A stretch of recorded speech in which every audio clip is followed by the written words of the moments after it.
अस्सलाम वालेकुम, मैं हूं सैयद शहरयार और मेरे साथ इस वक्त मौजूद हैं the one and only star Shah. कैसे हैं आप? अल्हम्दुलिल्लाह मैं खैरियत ठीक। से? आप सुनाएं। कैसा महसूस कर रही हैं 2 AM? बहुत ही अच्छा रिस्पांस जो है वो लोगों का आ रहा है।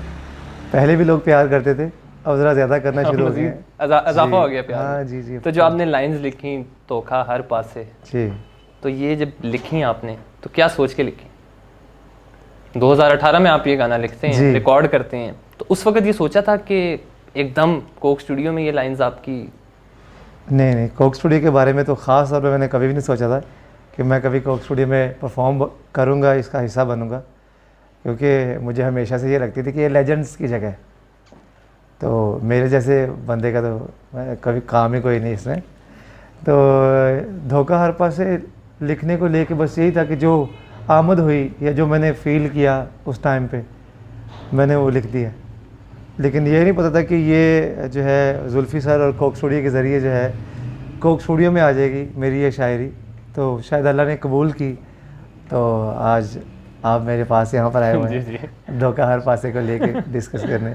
Thank you. लाखों करोड़ों लोग इस वक्त आपका गाना सुन रहे हैं और जी जब हम देखते हैं कि आप एक तरफ से बात करें धोखे की और दूसरी जानिब ज़िशान अली जो हैं वो बात कर रहे हैं मोहब्बत की कि और जी मोहब्बत की होती है, जी तो ये जो आपकी कन्वर्सेशन है एक बड़ी खूबसूरत कन्वर्सेशन बनती है। तो जब आप ये गाना आप रिकॉर्ड करते हैं उसके बाद आप काफ़ी इमोशनल हमें नज़र आते हैं बिहाइंड द सीन्स में, जी। तो वो इमोशनल होने की वजह क्या थी? उसके पीछे जो कहानी थी वो बताएं। एक मतलब आम सा लड़का जिसने कभी भी नहीं सोचा कि वो कोक स्टूडियो में जाके कभी गाएगा, तो जब वो कराची पहुंचता है वहाँ उसको ढेरों ढेरों प्यार मिलता है, इतना प्यार मिलता है कि वो समेट नहीं पाता। और फिर सेट पर जाके जुल्फ़ी सर को, अवैस भाई को, हाशिम अली सर को, एक एक इंडिविजुअल जो है जो उस सेट पर उस गाने में शूट में इन्वॉल्व था, और मैं सब लोगों को देख रहा था कि सब बहुत एनर्जी के साथ काम कर रहे हैं और सारी रात काम कर रहे हैं और सुबह का दिन चढ़ जाता है और किसी के चेहरे पे थकन नहीं है, शकन नहीं है और कोई शिकन नहीं है छोटी सी भी, और सब लोग जो हैं वो मज़े से काम कर रहे हैं। तो शूट के दौरान और वहाँ जाकर मैंने अपने इमोशंस पे बड़ा काबू किया कि मैं किसी भी जगह पर इमोशनल ना हूँ, क्योंकि ये इतनी छोटी चीज़ नहीं थी कि मैं कोक स्टूडियो को इतना आसान ले लूँ या सोचूं कि मैंने हमेशा इस बड़े प्लेटफॉर्म के बारे में ख्वाब देखा था, ऐसा नहीं था। तो जब वो 2 दिन का शूट कंप्लीट हुआ, तो जब डायरेक्टर ने पैकअप बोला, कट बोला, तो उसके बाद जो है दिन चढ़ गया हुआ था। तो इतना खूबसूरत वक्त जो मैंने वहाँ पे गुजारा और फिर कोक स्टूडियो का गाना शूट और रिकॉर्ड हो गया, तो मैं अल्लाह को याद करके उसका शुक्रिया अदा करते रो पड़ा। और फिर मुझे मेरे अब्बू की बहुत ज़्यादा याद आ रही थी उस टाइम पे कि अगर वो आज ज़िंदा होते तो वो आज देखते कि उनका बेटा कोक स्टूडियो में चला गया, जिसके वो कभी गाने को कभी पसंद नहीं करते थे, फिर आहिस्ता आहिस्ता उन्होंने पसंद करना शुरू कर दिया और आहिस्ता आहिस्ता वो इस बारे में जो है वो श्योर हो गया कि हाँ मेरे बच्चे के अंदर ये सलाहियत है, अगर ये गाना चाहता है तो कोई बात नहीं, दुनिया अगर इसकी मुखालफत कर रही है तो कम अज़ कम मैं नहीं करूँगा। तो उन्होंने और मेरी फैमिली ने बहुत सपोर्ट किया। तो अल्लाह को, अब्बू को और अपनी फैमिली को वहाँ पे याद करके बहुत ज़्यादा रोया था मैं असल में काबू नहीं कर सका खुद पे। नहीं, होता भी नहीं है, बड़ा मुश्किल होता है ऐसे मामलात पे अपने आप पे काबू करना। लेकिन आप मुझे ये बताएं कि आपके वालिद साहब पहले खुश नहीं थे, आप गाते थे, लेकिन उसके बाद वो उन्होंने कहा कि ठीक है, आपको मुकम्मल सपोर्ट किया। इसके अलावा कभी कोई ऐसा वाक़या पेश आया आपको, कभी किसी ने डीमोटिवेट किया हो कि ये काम का फ़ायदा कोई नहीं है, किस काम में लगे हुए हो, ये शेर व शायरी गाना, कभी किसी ने इस तरह किया? बहुत सारे वाक़यात इस तरह के हुए हैं, फैमिली में हुए। मतलब मैं तब लाहौर में पढ़ रहा था और मेरी फैमिली ओकाड़ा में थी। तो बहुत सारे रिश्तेदारों ने अब्बू को फ़ोन करके कहा कि हाजी साहब आपने लाहौर लड़के को पढ़ने के लिए भेजा है या मरासी बनने के लिए भेजा है, या अगर मैं लफ्ज़ इस्तेमाल करूँ तो कंजर बनने के लिए भेजा है। तो इस तरह के वर्ड जो है मुझे सुनने को मिले और मैं लोगों की सोच पे हैरान था कि कितना मुश्किल है ऐसे मुल्क में, ऐसे लोगों में अपने दिल की बात करना और वो करना जो आप करना चाहते हैं। मतलब लोग इसको कैसे जज कर रहे हैं। अब अपोजिशन हुई, बहुत हुई, लेकिन उसको सहा, रुका नहीं, क्योंकि इंसान को रुकना नहीं चाहिए। मैं ये समझता हूँ कि मैं शायद वो इंसान हूँ जो दरियाओं में उल्टे रुख बह रहा था। जिस तरफ दुनिया जा रही थी मैं उस तरफ जाने नहीं चाहता था, मैं अपोजिट साइड पे चल रहा था कि क्या होगा, 2-4 लोग ही कह रहे हैं ना, जो होगा देखी जाएगी। हाँ, जो होगा देखी जाएगी। कुछ चंद लोग हैं जो कह रहे हैं कि तुम्हें नहीं करना चाहिए, या टांगें खींच रहे हैं या बुली कर रहे हैं। इवन के यूनिवर्सिटी में बहुत सारे लोगों ने जो है वो बहुत सारी चीज़ें की मुझे नीचा गिराने के लिए, डीमोटिवेट करने के लिए, लेकिन मैंने हिम्मत नहीं हारी, क्योंकि मेरा जो राब्ता था वो मेरे खुदा के साथ था। 24 घंटे मैं उससे बातें करता था कि मालिक तू मुझे ये हिम्मत दे रहा है लिखने और गाने की, दुनिया तो नीचे गिराना चाह रही है, मेरी टांगें खींच रही है, पर तू ऊपर से हाथ पकड़ ले बस मेरा। तो मुझे समझ ही ये है कि जो टांगें खींचने वाले हैं वो कमज़ोर हैं, और जिसने हाथ पकड़ा वो बहुत मजबूत है, सबसे स्ट्रांग ही वही है। क्या तो खूबसूरत इसी अकीदे पे चलता रहा, आज भी चल रहे हैं। आज जो लोग आपको इस तरह की बातें करते थे, आज वही आपका गाना सुन रहे होंगे। मैं हैरान हूँ बाय गॉड कि यूनिवर्सिटी में एक शख्स ने और बहुत सारे लोगों ने मिलकर एक बड़ी चीज़ की थी, अगर वो यकीनन वो देख रहे होंगे। अभी कोक स्टूडियो पे 2M के कमेंट्स के अंदर उस बंदे की वाइफ का कमेंट आया हुआ है, आप चेक करें। ये तो आपने एक बहुत ही ज़बरदस्त किस्म की ब्रेकिंग न्यूज़ दी है हमें। वो शख्स जो मुझे नीचा गिराने के लिए पूरा जोर लगा रहा था, वैसे तो मुझे याद भी नहीं था कि कोई ऐसा शख्स भी मेरी ज़िंदगी में है। क्योंकि मेहनत मैंने की है और मैं लगा रहा, तो दिल में उसके लिए बुराई नहीं है, लेकिन उसको या पूरी दुनिया को या वो लोग जो मुझे किसी और नज़र से देखते थे, तो मैं उनको यही कहना चाहता हूँ कि नफ़रत की ऐनक उतारें और मोहब्बत की ऐनक लगाएं। बड़ी खूबसूरत है दुनिया। क्या बात है जी, ज़बरदस्त। तो मुझे बताएं, आप मैथ्स के टीचर थे जी। तो कभी इस तरह का कोई वाक़या पेश हुआ है कि आपने किसी को पढ़ाते हो, आपका कोई स्टूडेंट हो और उनको बाद में पता चला हो कि आप जो हैं वो साथ शायर भी हैं, गाते भी हैं, लिखते भी हैं, और उन्होंने कहा कि हमने अपना बच्चा कहाँ भेज दिया, पता नहीं सर पढ़ाएंगे या कोई सिंगर बना के भेज देंगे? नहीं, मतलब एक टाइम था जब जो है ना बच्चे मुझे पूछते थे, पुरानी बात है, कोई 8-10 साल 12 साल पुरानी बात है, तब मैं नया नया था और नई नई शायरी लिखना शुरू की थी, टूटी फूटी शायरी करता था, अब भी वैसे ही करता हूँ, लेकिन ये अल्लाह के करम है कि आप लोग उसको पसंद कर रहे हैं सब लोग।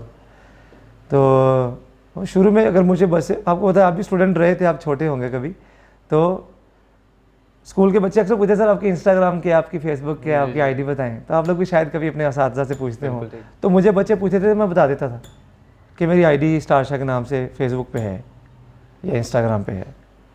तो वो जो है ना बच्चे आहिस्ता आहिस्ता अपने घरों में शायद बताना शुरू हो गए, और कुछ फिर इस तरह के इंसिडेंट्स भी हुए कि जो मुझे सुन के तब अजीब नहीं लगा, क्योंकि मैं बहुत ज़्यादा मुखालफत फैमिली में, रिश्तेदारों में, सोसाइटी में, यूनिवर्सिटी में बर्दाश्त कर रहा था, तो मेरे लिए वो जुमले कुछ नए नहीं थे, पुराने थे, आप आदी हो गए। मैं आदी हो गया ऐसी, और मेरे तो उन्होंने असर नहीं सी हो रहा है। यू नो, पीपल आपको मोल्ड कर देते हैं, ये लोग आपको वैसा बना देते हैं जैसा आप बनना चाहते हैं। तो मैं जो बनना चाहता था, मुझे लोगों ने, मतलब आप यकीन जाने कि जो हेट करने वाले लोग हैं ना, मैं आपको रेशो बताता हूँ, वो इतने होंगे, और जो प्यार करने वाले लोग हैं वो इतने होंगे, तो मैं उनकी परवाह क्यों करूँ? बिल्कुल, जो हैं ही कम तादाद में, उनको तो वजह क्यों? तो मुझे जो लोग ज़्यादा प्यार करते हैं मैथ्स में, मैं तो उनसे प्यार करता हूँ। तो अभी किसी की परवाह नहीं है, जो मेरे बारे में जो मर्ज़ी बोलता है बोली जाए, जो मर्ज़ी कहता है कहता रहे। अगर वो मेरे बारे में कोई भी राय कायम करके खुश हैं, पॉजिटिव या नेगेटिव, तो ये उनका मसला है, अपना मसला ही नहीं है भाई। तो ये बताएंगे आपकी जो मेहनत है, जो आपकी स्ट्रगल है, इसके पीछे क्रेडिट आप किस को देंगे? कि आपको लगता है कि ये सारे लोग थे, उन्होंने मुझे सही तरीके से मोटिवेट किया, फोर्स किया कि काम करो, जो होता है देखी जाएगी। कौन है वो लोग? सबसे पहले तो जो मेरी फैमिली, उस फैमिली का जिक्र कर रहा हूँ जो मेरे साथ 4 दीवारी में रहती थी। मेरी माँ, मेरी अब्बू, मेरी बहनें, मेरा भाई, फिर बहनों की जब शादी हो गई तो मेरे जो बहनोई हैं, और मेरे यार दोस्त जो यूनिवर्सिटी टाइम में मेरे साथ थे। ठीक है। तो उसके बाद डे 1 से जो मेरे फैंस हैं, जो मेरी शायरी को पसंद करते थे, और बाय गॉड मैं आपको बताना चाहूँ, खुदा की कसम मुझे नहीं पता कि कोक स्टूडियो में जब मैं गया हूँ और जो गाना मेरा आया, उसके बाद जो लोग इतना प्यार करें, बाय गॉड मैं डर के कहता हूँ कि ये पता नहीं किसकी दुआएं हैं। क्योंकि मेरे फैंस मेरे लिए बहुत दुआएं करते थे, मेरे दोस्त मेरे लिए बहुत दुआएं करते थे। बल्कि अभी आज ही मेरा एक दोस्त है ना, मुझे पूछ रहा था फेसबुक पे कि यार तुम हर जगह पे, राना मेरा दोस्त है, यूनिवर्सिटी फेलो है, यार तो हर जगह पे राने को क्यों लेके जा रहे हैं आजकल टीवी चैनल्स पे? तो मैंने उसको ये कहा कि राना मेरा वो यार है जो मेरे साथ बाइक पे लाहौर में ना कॉन्सर्ट करने जाता था, हम लोग एक बाइक पे 4-4 बैठ के जाते थे अच्छा। और फ्री में गाते थे। तो जब वो मैं मेहनत कर रहा था तब भी वो मेरे साथ थे। तो अब अगर मुझ पे अल्लाह ने जो है ना वो थोड़ा सा अच्छा वक्त ले आया अल्लाह, तो इसका क्या मतलब है मैं अब आंखें माथे पे बल्कि बालों के ऊपर भी ले जाऊँ कि यार मेरे पे अब अच्छा टाइम आ गया, मुझे फेम मिल रहा है, प्यार मिल रहा है, नहीं। तो जो मेरे साथ लॉयल थे, जो अब भी हैं, जो हमेशा मुझे यकीन है कि वो रहेंगे, मैं उन सबका शुक्रिया अदा करना चाहता हूँ कि बहुत सारे लोगों की इनपुट रही है और अब भी मुझे लोग प्यार कर रहे हैं। और जो लोग नए जुड़ रहे हैं मैं उनका भी बहुत आपके इस मीडियम के ज़रिए शुक्रिया अदा करना चाहता हूँ। इतना प्यार दे रहे हैं, मतलब मैं कभी कभी इमोशनल हो जाता हूँ कि मैं इस काबिल नहीं हूँ, लेकिन मुझे इतना ज़्यादा प्यार दिया जा रहा है। तो बस गॉड ब्लेस यू, आप लोगों का भी बहुत शुक्रिया। अगर आपको मौका मिलता है किसी के साथ कोलैबोरेशन करने का, किसके साथ करेंगे? लंबी लिस्ट है मेरे को। 3 लोग बता दें। 3 लोग पाकिस्तान से या कहीं से भी, जो जहाँ मेरे मर्जी से। मैं दिलजीत दोसांझ ठीक पाजी है, के साथ जबरदस्त। काम करना चाहता हूँ। मैं करण औजला के साथ काम करना क्या चाहता हूँ। बात है जी।